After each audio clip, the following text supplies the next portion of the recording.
Inside Michigan Basketball is presented by Meijer.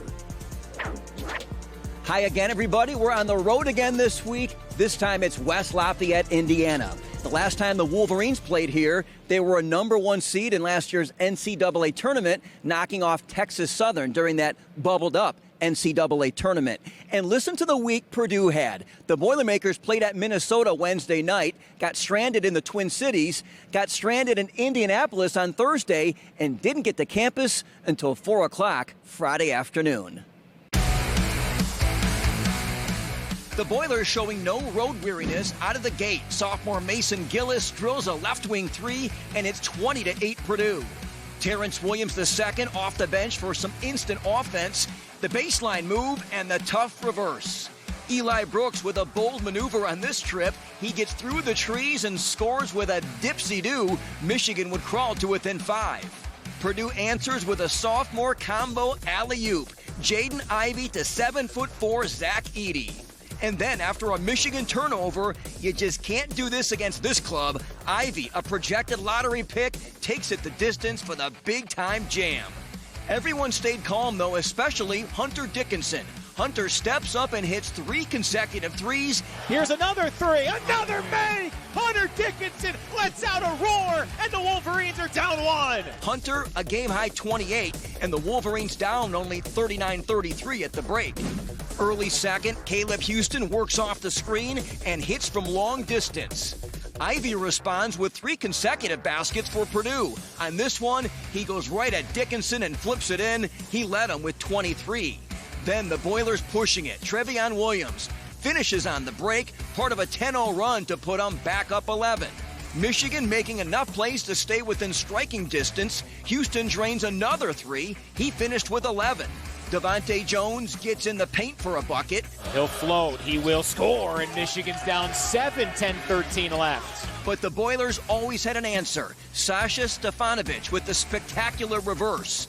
Jones then hits a 3 with 2:19 to play, pulled them within 4, but that's as close as they would get. He finished with 13, 82-76 the final, snapping Michigan's 5-game winning streak against the Boilermakers. There's no moral victories, I think, around here. But I'm really proud of my team and the way they fought back. There was that moment when we went down, I think either 10 or 12 in the second half. And, there's been times this season where that 10 or 12 went to 16, 18, but we were able to keep it, within, that 10-point range. And then we were able to make our own run to bring it down to 4. And so I just feel like, our team showed a lot of fight today and something that, we can build off of. It was tough, obviously, losing, never fun, but I think we played hard. And, yeah, it was a real good environment out there. We just got to get back and just continue to get better. What's your prevailing thought now as you leave this building and look ahead to 3 games in the next 7 days? Yeah, no, it's definitely, going to be a grinder of a week for us, but, something that, we embrace. We have the slogan for competitors only. Today's conversation with Juwan Howard is brought to you by Meijer, official sponsor of Michigan Athletics and proud sponsors of local sports teams across the Midwest. And, Coach, this was a back-and-forth game in terms of momentum. They went out early. How'd you guys stay in it, and how did they ultimately pull it off at the end? We stayed in it by the way how we practiced, the way how we game plan for this ball game, and give our young men credit when teams made runs. We were able to continue to compete, and get stops when we need it, and then also get scores when we need it. It was one of those like old school, slugs and matches or backyard brawls, 2 Big Ten teams competing. And the way how we brought it on the road, I give my man a lot of credit. It was a tough environment, really good team, but unfortunately we did not come out on the left side of the column. You mentioned that backyard brawl style, Hunter Dickinson versus that Edey and Williams duo. How did he be able to have so much success on that inside? Well, just competing, man. Hunter got the ball inside in areas where he can be effective. He also did a really good job of knocking out outside shots by the fact of how, they played us in ball screen coverages. And, from the beginning, he told me before the game he's going to be ready to compete. He accepted the challenge, and he went out there and did whatever he can to help the team win. Lastly, that press, Jace coming in, others contributing. How did that help you guys stay in it in that second half when the crowd was getting into it? Oh, we knew it was all hands on deck, and I kept Jace in my back pocket, and the time when we needed to make a run and get stops, and I looked at myself and I listened to the voices that was in my head, and I said, hey, it's Jace time, and Jace was ready to come in, and he got some key stops for us. He brought the energy. With the press, he also was active on the glass as well as attacking the basket, but also wanted to make sure that I can give him a different look on Ivy, just to try to see if we can wear him down a little bit. But the kid, give him credit, got a lot of energy. But overall, our bench came in and just gave us the lift we needed. As always, Coach, appreciate the time. Thank you. Up next, the Wolverines kept Nebraska winless all time at Chrysler, and later the women with a huge win, reaching the highest ranking in program history. Inside Michigan Basketball is brought to you in part by Meijer, official sponsor of Michigan Athletics and proud sponsors of local sports teams across the Midwest. Welcome back, everybody. Tuesday, Nebraska came to town riding an 8-game losing streak. The Cornhuskers had never won at Chrysler Center, and both of those streaks stayed intact during a back-and-forth affair in Ann Arbor. Early on, Eli Brooks finds Brandon Johns Jr. all by his lonesome. The senior knocks it down from the deep corner. Nebraska's Bryce McGowens was dialed in, it seemed, all night long. He goes baseline for the bucket. The Huskers up by 10 after a 12-3 run. Devontae Jones getting a pair back for the Maize and Blue. Devontae strong in the open court. Michigan down 44-37 at the half. The Wolverines rode a 24-4 run to leapfrog back on top in a big way. Brooks with the floater. It's a 3-point Michigan lead. This sequence got the crowd off its feet. Left corner, Williams, a high-arcing three. It's long. Offensive board, Devontae Jones leaves it for Dickinson, who stuffs with a left hand. Over Andre, and Michigan's lead balloons to 10. But back came the Huskers with a 17-3 stretch. McGowens with the steal and takes it all the way for two. He scored a team-high 26. It's a one-point contest. Then a long ball from the wing. Nebraska on top 7 with 6:08 to play. Michigan making a series of key buckets to pull it out. Dickinson with the layup. 20 of his 26 came in the second half. Then Eli strikes from the far corner to put him back on top. Brooks catch and shoot three for the lead. Rattled around and dropped home. Michigan by 2. Brooks finished with an even 20. The team talks all the time about defense to offense. Well, here you go. Caleb Houston hits Jones for the breakaway. The Wolverines up 4 with 2:05 on the clock. And this beauty put him up to stay with a $1:10 to go. Hunter and Jones with the give and go. Devontae had 18 points, 6 rebounds. Michigan peels back the Huskers with an 85-79 win, keeping Nebraska winless in the Big Ten. Who knows what that means? I mean, you hear it in the term of like defensive disposition, so like how you set the tone and like how you get people out of their sets and like forcing them to do things out of their comfort zone. Yeah, it is what it is. There you go. There you go. First half, our disposition was what? Off a lot of different adjectives. All right, and then we have 20 more minutes to play. All right, because it's a 40-minute ball game. And what was said in the locker room as far as what we had to take ownership of, and there had to be some hard conversations that was said in the locker room. With that, I love how we responded. Our disposition changed. We'll take any win that we can get. I know we had a bad half. Hunt got in foul trouble, so we was our best player. But the second half, we came out, played really well, so I'm proud of this group. We came out with a lot of fire, came out with effort. And then we started doing what we practiced on. We practiced. So think about it, like, we got to have a carryover on how we prepare. It has to be, got to be out there. It's got to be out there during the game. Early on, this might have been a game that we lost, but I think through the games we grew as a team and as individuals, and we held out and we made some shots and got some stops when we needed to. My disposition got changed. We got to fix it, okay? I mean, it was kind of frustrating knowing that we had came back and got the lead up by like 10, and they came back to the lead again. But it's called adversity. You know, we got it up in the whiteboard and on the locker room. And that's how we live by. So I'm just glad we came out and got the win. Time for our Elrose Steel Man of the Week. Here's Brian Bush.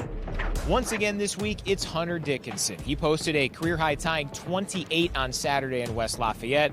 Hunter Dickinson, since coming off the COVID list, has averaged better than 20 points a game, and he registered another strong performance at Mackey Arena on Saturday.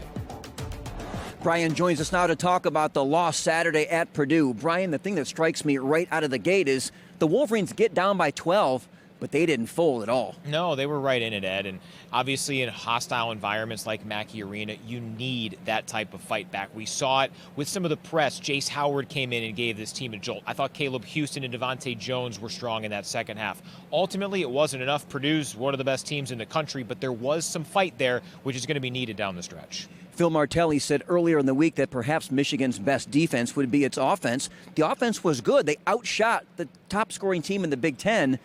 But defensively, Purdue is just so tough. Yeah, and it seemed like every time Michigan got it close, Purdue came up with a big bucket. 5 times in this game, Michigan was within 1 or 2 points. Purdue was on offense. They scored in 4 of them. You just can't do that over and over. Michigan got some stops, but just not enough. Sometimes people can lean on the stat sheet too much, but points in the paint. The Boilers outscored the Wolverines 44-26, and that's something that just jumps off the page. And when you have an elite talent like Jaden Ivey, how do you thwart that? Yeah, I mean, his burst, his acceleration is just next level. He's going to be an NBA lottery pick. And when you combine that with that big man duo of Edey and Williams on the inside, it's just difficult to handle. And Michigan knew they needed Hunter Dickinson for a while, so he had to defend without fouling. Did it well, but that ultimately left some openings for those guys to take advantage of. Okay, it's been well documented. There is now 3 more games in the next 7 days. What is the key for this team to stay fresh, stay focused, and be ready to get on a run here and pick up some W's? No, I think this is where head coach Juwan Howard's NBA experience is valuable. You know you need to still do some work in practice, but there'll be a lot of film sessions, and I think they need to have that energy that we saw on Saturday carry over. I know it didn't result in a win, but we saw what that Illinois loss back in January did as a catalyst because Michigan played their tails off. They're going to need that type of effort with a little bit better execution, and it could be a big week. Definitely some good things to tap into despite losing here to the Boilers. Thanks, Brian. You got it. Our time machine takes us back to February 5th, 2013. The third-ranked Wolverines down number 10 Ohio State, 76-74 in overtime. Tim Hardaway Jr. led the Maize and Blue with a game-high 23. The key bucket came on the first possession of OT by sophomore Trey Burke, a triple try to give them a 3-point edge. Hardaway then sealed the game on the other end of the floor in the closing seconds. Kraft, stutter step move, takes it all the way inside, blocked by Hardaway! That's gonna do it, Michigan wins! With that win, the Wolverines improved to 21-2 on their way to a berth in the Final Four. Monday was an historic night for the women's program, number 6 versus number 5 in the country as they hosted Indiana. And the Wolverines picked up the first ever top 5 victory at Chrysler Center, a victory that elevated them to number 5 in the latest polls.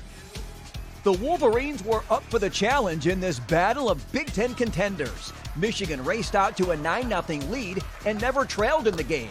Naz Hillman paced the attack with a game-high 21. The Wolverines turned the ball over 25 times, but destroyed the Hoosiers on the glass by a 52-20 margin. Emily Kaiser rocking a career-best 16 boards. Leading by a bucket at the half, the Wolverines held the Hoosiers to only 6 points in the third quarter. Leah Brown and Layla Felia each chipped in 11. 65-50 the final. The Wolverines improved to 19-2, 10-1 in the Big Ten. The mental aspect of the game is something that we've really been emphasizing and we've really been trying to work on, and not get too high, not let your emotions take over. And I thought we were really, really focused from the tip. I thought we got a little sloppy in the second quarter, and that's something that we talked about at halftime. But we're a team that's never been in these positions before, so we're trying to navigate new waters, and tonight was another example of that.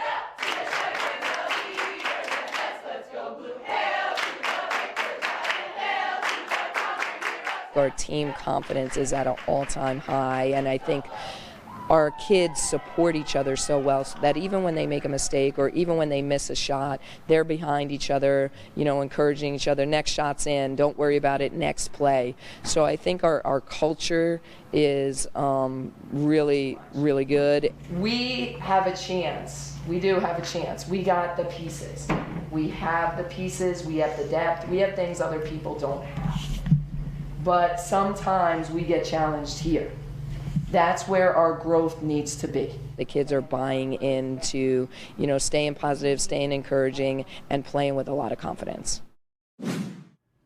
Senior guard Danielle Roush isn't the team's top scorer, top rebounder, or assist leader, but she is the team's top dog. From the top down, we just have dogs. We have dogs on our team. A dog is just somebody that's going to come in, they're going to be gritty, they're going to fight, they're going to win the 50-50 balls, and they're going to battle no matter what. Up 20, down 20, you're just going to get everything they got, and they're going to fight. And, you don't usually get down 20 when you have, a group of people on the team that want to play that way. Danielle showcased her canine confidence January 27th in Columbus early in the game that helped set the tone in the Wolverines' blowout win over the Buckeyes. That just goes to show her energy and just the spark that she brings to our team and how fiery she is. She's usually the person who gathers our huddles, but after she was flexing, she couldn't even control herself to get in the huddle, so y'all had to reel her back in. Double team finds Rouch for three. It's through. I just like to think of myself as the glue. I just want to be the person that holds everybody together, that every single night I'm going to give it all for my teammates because they mean so much to me. So, whether it be the rebounding, assisting, or if I'm lucky enough to hit a couple shots, I just want to be the glue for this team, lead them in every way possible, and just, give it my all every single night. Danielle has grown into her role, trusting the process along the way. I think back to freshman year when I didn't even know if I was ever going to play a second at this school. Come to my sophomore year, I start to play a little bit more. Come to my junior year, and there was games I didn't even get in. So just trusting that if I continue to work as hard as I possibly could, good things were going to come out of it. And I think that's just a reflection of the people that I've had around me, too. My classmates, my other teammates, just always encouraging me and always building me up. It's crazy to think about where we're at right now and where I started. How valuable is Danielle? Roush and senior Emily Kaiser are the only Wolverines that have started every game this season. It means so much, and especially that Emily by my side to do it all. Just thinking about where we came from, and continuing to work and continuing to trust everything, to see the growth of this program and knowing that I've played a role in that. That's amazing. Danielle and the Wolverines host 21st-ranked Iowa on Sunday night at Chrysler.